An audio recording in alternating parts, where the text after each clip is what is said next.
1816 से 1991 के बीच इसी जगह पर 17 बार भूकंप आया।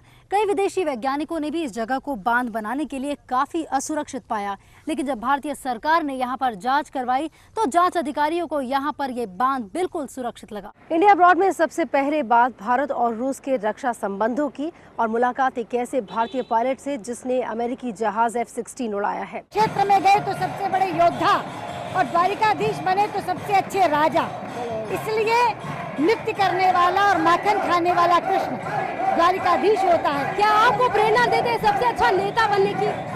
क्या आपको प्रेरणा देते हैं सबसे अच्छा नेता बनने की?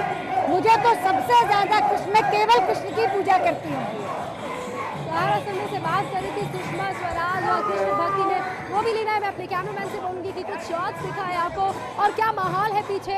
आप देख सकते हैं किस तरह से अभी कृष्ण भगवान की मूर्ति को लेकर लोग खड़े हैं और नाच रहे हैं, पूरी तरह से मस्ती में सराबोर है। और एक माहौल जो यहाँ पर इस्कॉन मंदिर में देखने को मिलता है, उसकी खास बात यह है कि यहाँ पर शुरू से ही सुबह 6 बजे से जब लोग आना शुरू हुए तो नाचने गाने का सिलसिला होता है जो ज़्यादा मंदिरों में देखने को नहीं मिलता है। यहाँ पर भक्ति मीन्स फन, और जब भक्ति और मौज मस्ती का एक समागम हो जाता है तो बस एक ऐसा कहा जा सकता है कि आम आदमी और हर उम्र हर तबका इसमें शरीक होना चाहता है क्योंकि हर किसी को स्पिरिचुअल एंजॉयमेंट पसंद है, हर किसी को पसंद है बस अपने आराध्य में खो जाना और बिना किसी चिंता के।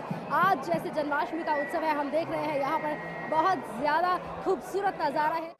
आज दुनिया की सबसे प्रदूषित नदियों में से एक है यमुना, लेकिन इसे पुराणों में एक बहुत ही पवित्र नदी के तौर पर माना गया है। इसे सूर्यपुत्री कहा गया है और ये भी कहा गया है कि काफी तप के बाद इसका उद्गम हुआ। आइए देखते हैं कि आज भी लोग किस तरह से यमुना को पूजते हैं। अंडमान और निकोबार द्वीप समूह में कमाल के पेड़ पौधे देखने को मिल जाते हैं, जैसे मैंग्रोव यानी खाड़ी का पेड़, जिसकी एक प्राकृतिक सुरंग आपने अभी भी देखी। इस पेड़ की एक और खासियत ये भी है कि इसकी जड़ें इतनी मजबूत है और धरती को इस तरह से पकड़ कर रखती हैं कि सुनामी के प्रभाव से इन्होंने अंडमान और निकोबार द्वीप समूह के कई द्वीपों को बचा कर रखा। ये है राधानगर बीच और टाइम मैगजीन के हाल ही में हुए एक रेटिंग के मुताबिक ये बीच एशिया का नंबर 1 बीच है। इसकी खास बात ये भी है कि करीब 40 से 50 मीटर की दूरी तक यहाँ पर पानी काफी ज्यादा कम गहरा है और इसलिए ये स्विमिंग और बाकी वाटर स्पोर्ट्स के लिए काफी अच्छा बीच माना जाता है।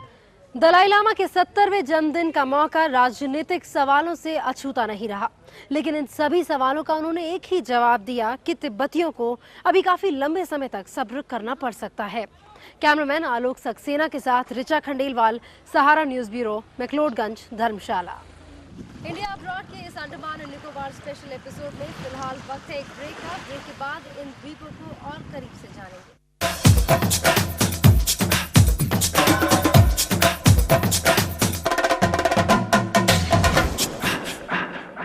भारत की रीतियां, भारत की सभी परंपराएं भारत को दुनिया के दूसरे देशों से बिल्कुल अलग बनाती हैं। भारत में जिस तरह से होली मनाई जाती है, जिस तरह से जात पात की सभी दूरियों को खत्म करके इस त्योहार में सबको गले लगाया जाता है, ये संदेश दिया जाता है कि सभी की उन्नति हो, सभी की तरक्की हो। सर्वे भवन्तु सुखिनः, सर्वे सन्तु निरामयः। यही संदेश भारत ने दुनिया के सभी दूसरे देशों को भी दिया है। खास तौर पर होली पर जब यहाँ मथुरा वृंदावन में हम देखते हैं कि हजारों की तादाद में विदेशी आते हैं और होली का मजा लेते हैं। कितने अफसोस की बात है ना कि ये सब कुछ बहुत जल्द डूब जाएगा, इसका अस्तित्व ही खत्म हो जाएगा और आने वाली पीढ़ी इसके बारे में कभी देख नहीं पाएगी, कभी जान नहीं पाएगी। लेकिन ये भी संभव है कि 200 साल बाद यहाँ पर खुदाई हो, एक्सकवेशंस हो और फिर ये अवशेष मिले और पता चले कि वाकई यहाँ टिहरी नाम की एक सभ्यता थी किसी जमाने में। कोरल फिशिंग और समुद्र में प्रदूषण की वजह से कोरल्स हर जगह खत्म होते जा रहे हैं, लेकिन हैवलॉक आइलैंड एक ऐसा आइलैंड है जहां पर कोरल्स अब भी मौजूद है। स्नॉर्कलिंग के जरिए हम लोग कोरल्स को देखने की कोशिश करेंगे और स्नॉर्कलिंग के मेरे कोच होंगे राधे कृष्ण जी। चलिए।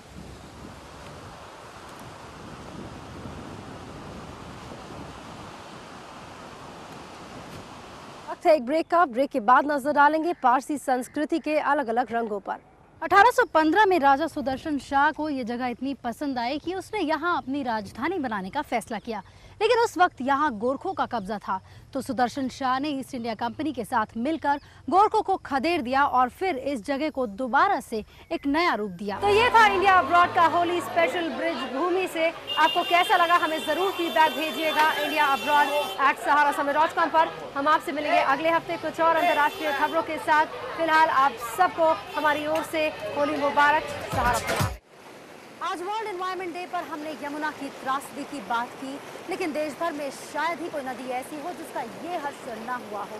आज विश्व पर्यावरण दिवस पर आइए हम सब ये प्रण करते हैं कि कम से कम हम अपनी नदियों को प्रदूषित करने में भागीदार नहीं होंगे, क्योंकि सिर्फ हंगामा खड़ा करना अपना मकसद नहीं, अपनी कोशिश है कि ये सूरत बदलनी चाहिए।